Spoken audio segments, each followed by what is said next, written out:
Hello,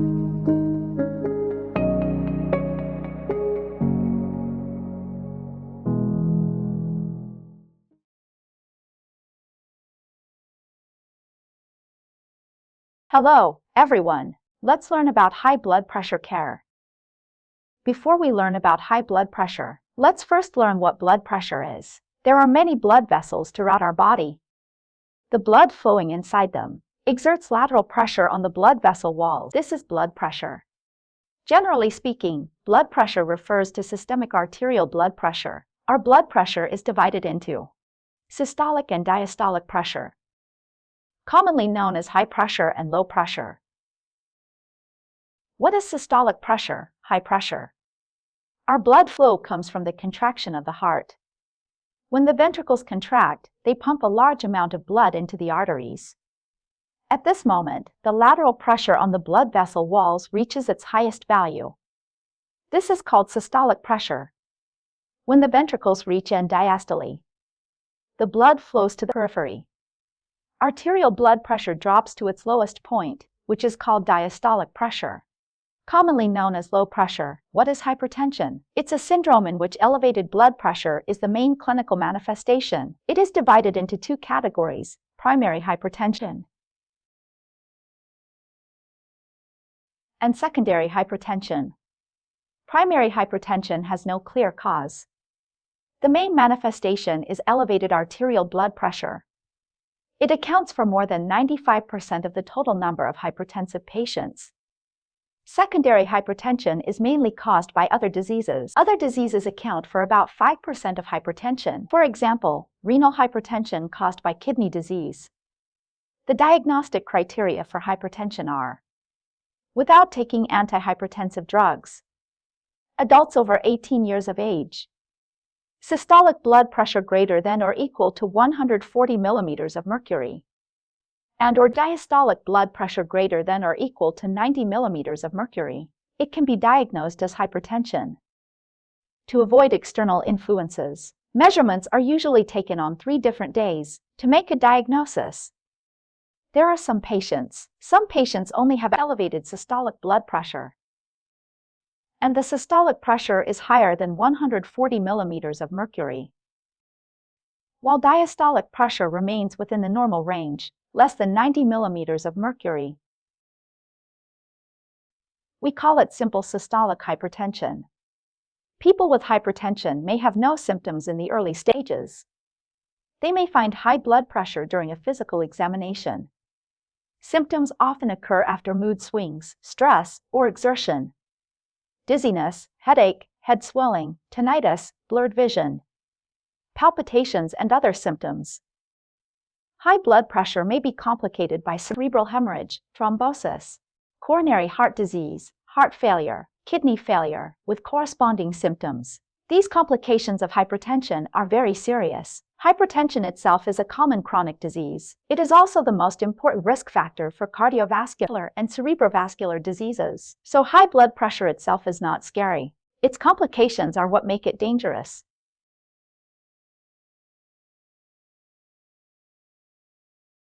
An important goal of lowering blood pressure is and reduce mortality. So what are the factors associated with high blood pressure? We can divide these factors into 2 categories. First, non-modifiable factors. Second, modifiable factors. Non-modifiable factors include age and genetics. As we age, blood pressure increases. Children of hypertensive parents are more likely to develop high blood pressure. None of these factors can be changed. Modifiable factors include obesity, dyslipidemia, diabetes, and insulin resistance, as well as poor lifestyle choices, such as increased salt intake, excessive alcohol consumption and smoking, lack of physical activity, mental stress, and psychological pressure. Intervening in modifiable factors is the focus of chronic disease prevention and care. Intervention strategies for hypertension include a combination of pharmacological and non-pharmacological treatments, lifestyle modifications through intervention. Changing bad habits and behaviors is the non-pharmacological treatment of hypertension. A healthy lifestyle can prevent or delay the onset of hypertension. It can also lower blood pressure and improve the efficacy of antihypertensive drugs. So it's the basis of drug treatment. If these non-pharmacological measures are not taken, the effect of drug treatment will not be obvious.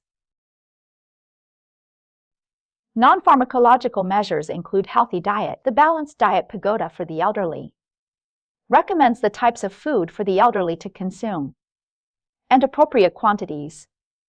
On the basis of a balanced diet for hypertensive patients particularly emphasizes limiting sodium intake.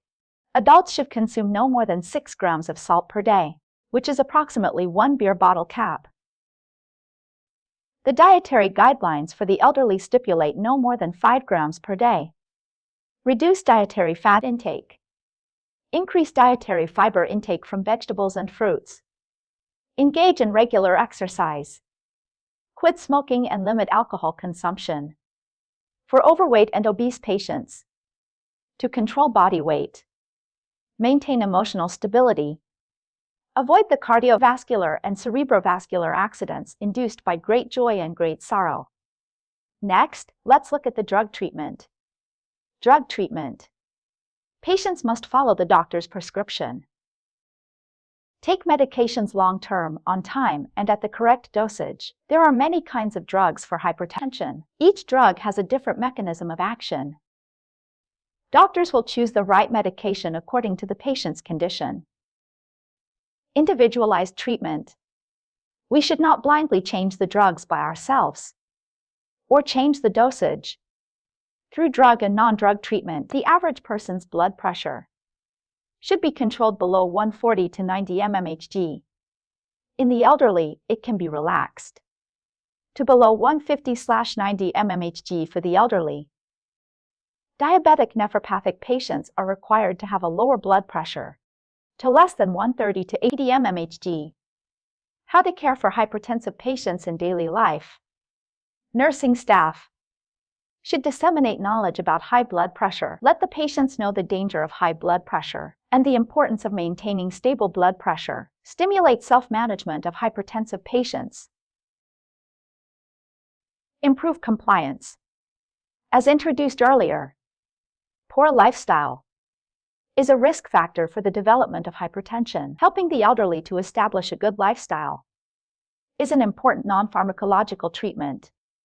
Helping the elderly to take medication correctly as prescribed by the doctor. There are many classes of antihypertensive drugs. Each drug has its side effects. As a caregiver, should understand the purpose of the medication and its main adverse effects. Keep a record of medications. If there are any abnormalities in blood pressure or adverse effects, to prevent forgetting to take medication, you can set reminders. If you miss a dose or take the wrong one, consult a doctor nearby. Do not arbitrarily increase or decrease the dosage, discontinue medication, or change medication on your own. Caregivers should measure blood pressure regularly to monitor the change of blood pressure. To understand the control of blood pressure and the effective treatment, maintain the blood pressure at the target value, in addition to regular measurements. In case of discomfort, such as headache and dizziness, the frequency of blood pressure measurement should be increased as appropriate.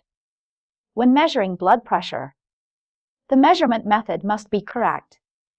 Use a sphygmomanometer that is calibrated regularly. Sit still for 5 minutes before measurement. Measurements should follow the 4 fixed principles: fixed time, fixed site, fixed position, and fixed sphygmomanometer. If 2 consecutive measurements are needed, at least 1 to 2 minutes between measurements. In daily care, it is also important to pay attention to preventing orthostatic hypotension and cardiovascular accidents. If an elderly person's blood pressure suddenly rises above 180/120 mmHg, they should be sent to the hospital immediately. That's all for this section. Thank you all.